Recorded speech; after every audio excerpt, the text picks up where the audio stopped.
Greetings from Radajutza Street. And as you can see, I found myself a unicycle today. I shouldn't say I found it, my good friend Craig found it. I came in and Craig knows where all the hot spots and everything is in Budapest, and I asked Craig the other day, I said, keep your eyes open for a unicycle. So lo and behold, Craig told me there was this little store right not too far from my house, and sure enough, they had this unicycle.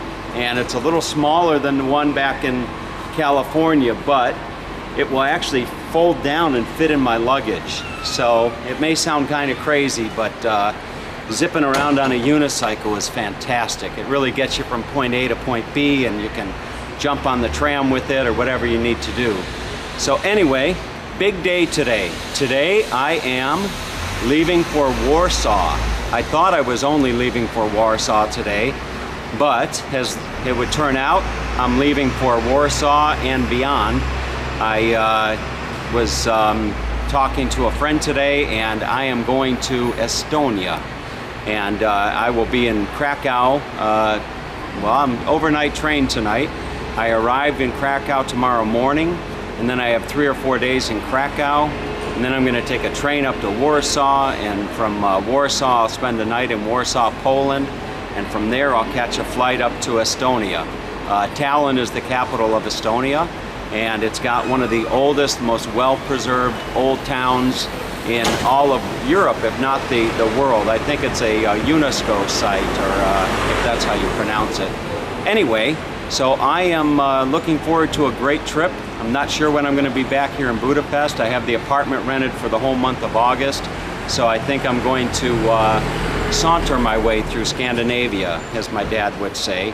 I'll spend a little bit of time in Tallinn and then go over to Helsinki, and from Helsinki to Stockholm, and Stockholm back on down to Budapest. So with that in mind, I've got to go shopping. I'm going to go to the market. There's this beautiful market just down the street from here, and I've got to go see if I can find some nice little presents for these 2 little girls that are going to be waiting for me on Saturday morning. They're going to be with their mom, who's picking me up, Joanna. She's my graphic designer. And we're going to go spend a day in the country with Joanna's parents. They have a nice home out in the country outside of Krakow. So with that in mind, I'm going to head on out. Better look behind me to make sure there's no cars coming. And you know, it's interesting. In fact, when I ride this unicycle back home in California, they're always telling me, you know, where's your other wheel? And I don't know how that sounds in Magyar, but we'll find out. Okay, so here we go. Whoops. And we're off. So the market is just right up here around the corner, and it's a little bit late in the day, so I don't expect it to be too busy. It's about 3:30, and I think the market closes at about 5, if I'm not mistaken, and it's usually most active in the morning time. So I hope to just get in and get out. It's been what I was hoping would be a really nice, relaxing day has turned out to be a little stressful, having to try to buy some tickets to go from Poland up to Scandinavia. I was expecting that I'd be coming back down from Poland to Budapest and then going up there later in the month, but as it turned out, that's not the case, and dealing with Orbitz.com was a absolute nightmare. I tried to buy a ticket twice, and it charged my credit card twice, but never gave me a ticket. Next thing I know, I was online for an hour and a half with the Philippines customer service for Orbitz. So anyway, but I got my ticket, and all is good. All right, there is the market hall, and I remember when I was living here for 3 years, it was just typical Saturday morning for me to find myself going down to the market hall to do shopping. So it's a really nice market.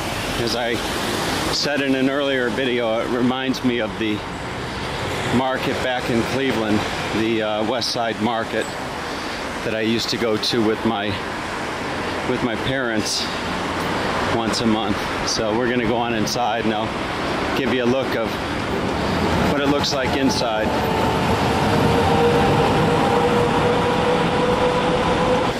So the way the market is set up, down on the main floor here, you've got all types of booths that sell, well, what you'd find at a market.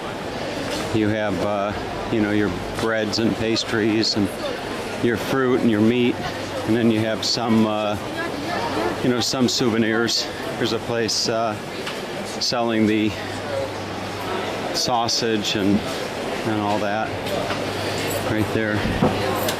And then you've got the fruit over here, and you see bananas going for 298 forint a kilo.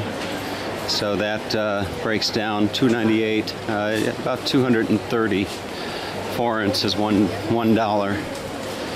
So it is actually rather quiet here today, believe it or not. It might not look that way, but here is a very Hungarian shop where they're selling all the paprika and all the other wares.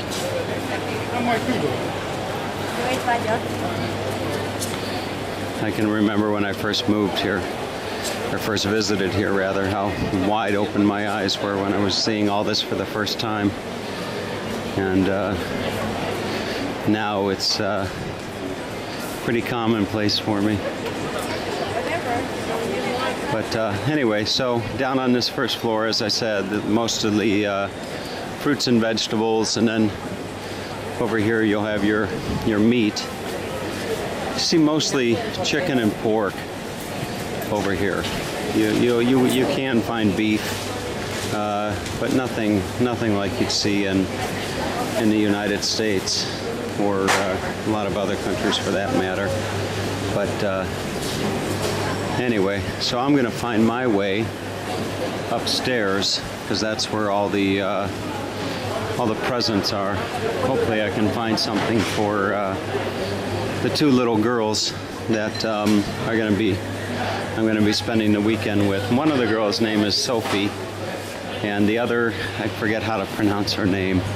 It's where the spelling on it, the Polish spelling is really something, and I think it's Ashi or something like that. They call it for short. But anyway, apparently they're both really excited that American's coming to spend the weekend with them. But the 9-year-old is pretty frightened also, I think. So, all right, let's find our way upstairs.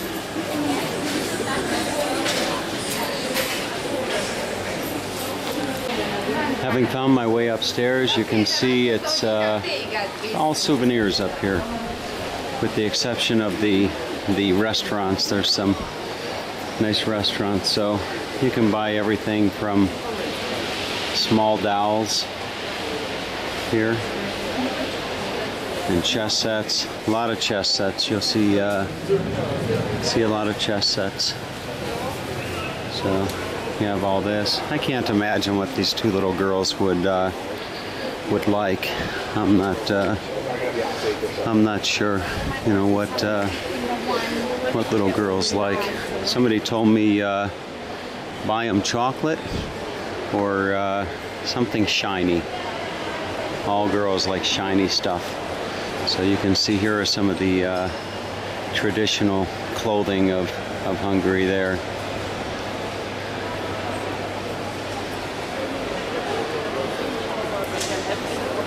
They're selling some nice knives over here.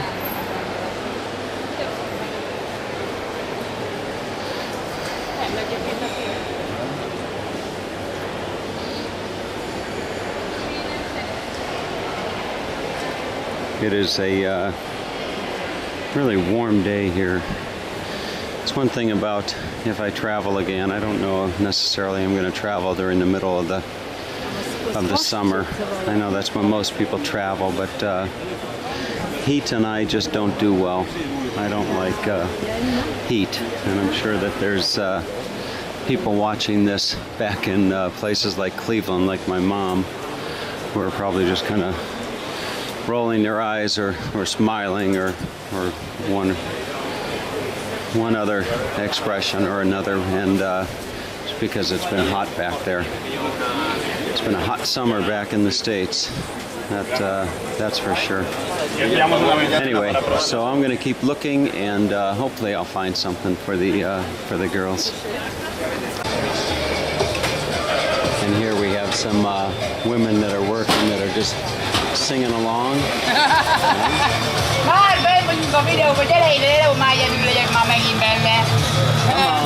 Come on, sing for me. Ma'am? Can I sing? Sing. Yo. So she's making, she's peeling onions there or something. But anyway, a lot of good food. There they go.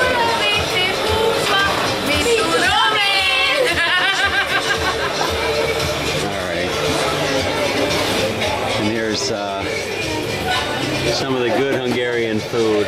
Palancinta, that's stuffed pancakes. And then you have your stuffed cabbage right there, and the goulash soup, and yeah. Okay, I'm getting hungry myself. And these people over here are eating what's called langos, and this is really delicious. Is it really good? Yeah, you should try it. Oh, I've had it before. How come you're talking so funny? You have an accent. Yeah. Where are you from? I'm from Germany. You're from Germany? Yeah. Oh, okay. So you learned English the British way. Okay. All right.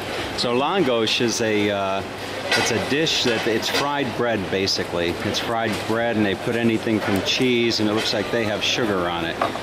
So it's a very popular dish over here in Hungary, and they'll put like sour cream, and this gentleman here is making crepes. Looks like a crepe that he's making. So there you've got your langos, and you can see all the different toppings that you can put on it. There's Nutella and banana and cranberry and peach and cinnamon, all these different items there. And there goes their crepe.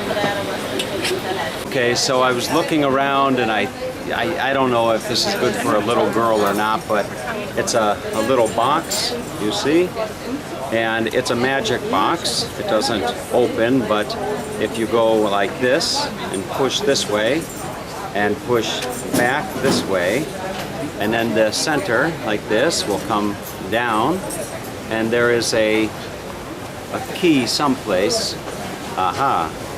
So there is a key, I think, here. So you take the key, and you can open the box, I think, somehow. Okay. Anyway, you can open the box, but I can't open the box right now. But trust me, it opens up. And the man that sold this to me, he's shaking his head yes, that it'll open up. So anyway, that's one thing. And then the other present that I got is this here. Like this. And it's a very cute little toy. And the chickens, they are pecking like that. So I bought two of these. One I'm going to send home to my father. Even though he's 85, he's a big kid at heart, and I'm sure that he will love to have one of these to play with. So, okay, I've got to get back to the place and get all packed and get on the train. Thank you very much, and I'll see you in Poland.